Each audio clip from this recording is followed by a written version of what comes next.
Hello, guys. Today is a quick case study. It's going to be about how agencies will spend the least on the things that work. So, this is a company that I'm consulting based in the Netherlands. They're doing multi seven figures a year, and they had good results on paper with the agencies over the 2 years. But the truth is, like, the results were good, not great, right? For example, one of their campaigns was getting a 300x lifetime return, which is amazing. But it's the one that they spent the least on. And the issue here is not that the spend was low and they got returns on something that's spent low, but that they never bothered to scale or test it properly over the 2+ years, which kind of shows just the level of focus that they gave, honestly. And again, this is not to shame them. I think they did a pretty decent job, but that's like the whole moral of the story here, that it was good, but it was not great. First of all, let's go over what I saw. They weren't getting enough attention or proactive changes, right? Like things worked, but it didn't improve at the rate it could have. Like there's lack of iterations, new angles, pressure testing.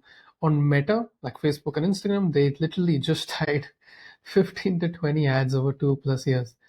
Like that's crazy, and I'll go more over why that's ridiculous. But basically, like if you throw enough money at decent ads with a great brand and service, results will eventually stabilize. But that's not growth. That's just barely coasting, right? And plus, they had two different agencies, one for Meta, one for Google, and both of them were charging more than double the ad spend that they had on. Just crazy, right? Like nothing's inherently wrong with paying good people well, but if your fee is higher than the ad budget, you always tend to limit what's possible. Like something that we always try to do is that we always try to match or exceed the budget to be able to get the best results. Essentially, we always charge lesser than what we're spending on ads because that's how we get the best results for our partners. And beyond that, like we want to make sure that you make the most money and we make more money as time goes. Essentially, that's my selfish intent. But that's how I would honestly do the ad spend bit, which was a bit silly. Now, the brand carried a lot of the weight. Like they have a great service, they have a moat around their service too, where they provide things that others don't. And that was basically what did a lot of the heavy lifting, not to mention like they had good visuals and stuff, they'd hired people for that. The agencies, I don't think, added as much strategic value beyond the basics. I'll give you a bit of in depth understanding into this, right? Like Google, it was fine, but nowhere close to optimal. Search was barely used, it was only like 10 euros a day.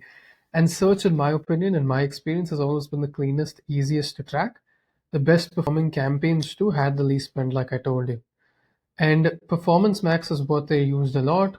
Again, if it gets results, that's great. I just prefer tracking while getting results so we can see what actually works. Over a longer term time horizon, you're always able to get better results. With Performance Max, you can't track as well, right? You can only see the overall spend and results basically. And there's less clarity there. With Meta, it was criminally underused. Like genuinely, it was just too low creative volume, barely any testing. There were obvious wins just sitting there untouched. And I want to go a bit deeper into this, right? Like with Google, the branded campaigns, right? Like they had about 300x lifetime ROI, but it had barely any spend. Like that is what they were spending, like the least amount of money for. And this is the wildest part, right? Like it's a pure gold mine and it was almost untouched. The cumulative spend over the years was even a few thousand.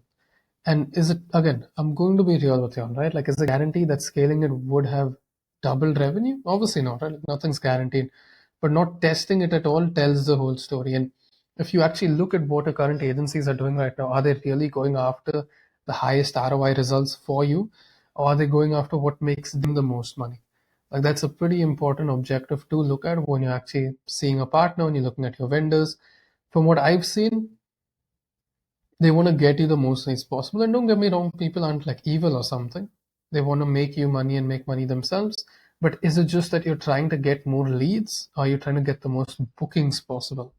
Is a question that you should probably ask yourself and diagnose within your business. Now, with Meta, the creative testing was terrible. 15 to 20 ads in 2 years is not testing, right? Like that's running a campaign and hoping. Now, in most accounts I touch, and I've seen a good industry average, is that 10 to 20% of creatives, which is ads, end up being the winners. So over here, basically just a handful of ads carry 2 years of results. And it's even more dangerous now because of the new Andromeda update. And if your agency, if they're just, let's just say, running ads for you, if they're not testing enough creatives, quality ones, especially with different angles because of the Andromeda update, you're barely costing. You're nowhere near what you can get with your ad spend. And a better way to look at it, right, is like if you're getting 10 to 20% being the winners, that basically means like with this type of volume, you're getting 1 to 3 ads actually being winners. Not to mention that if you're actually trying to grow, you want more ads that can be winners that actually bring in more clients and can convince them based on different things like our audience is resonating with, which is why creative testing is important. You're just going to be operating at a fraction of your potential if you don't have this in place. And profitability versus true ROAS. And this is even like this is extremely important in remodeling. Like you will be profitable on paper, very profitable, right? Like you'll have agencies with case studies of amazing return on investment, multiples basically. But when you factor actual profit margins, not to mention agency fees, the true return on investment is way lower than it should have been. Like the business was just running at a fraction of its capacity. Just something like remodelers need to understand too. It's even more expensive in remodeling because you have actual payroll that's going out every single month. You have crews that need to be busy, otherwise you're just burning money for no reason. And you need to be able to know your actual capacity, how far below you're actually operating, and that will tell you how much money you're leaving on the table. So even though this agency did get results, the opportunity cost was huge. And that's what I really care about here, not just being profitable, not just, oh, we're making money, but are we actually hitting the 6 month, 12-month, 24-month goals that we have? Are we actually being as profitable as possible? Are we maximizing our potential? And I'm not saying this from the perspective of here's some perfect campaigns either. I just want you all to see where revenue is leaking, where strategy gets lazy, and where companies are just missing millions simply because nobody's paying attention at the right level.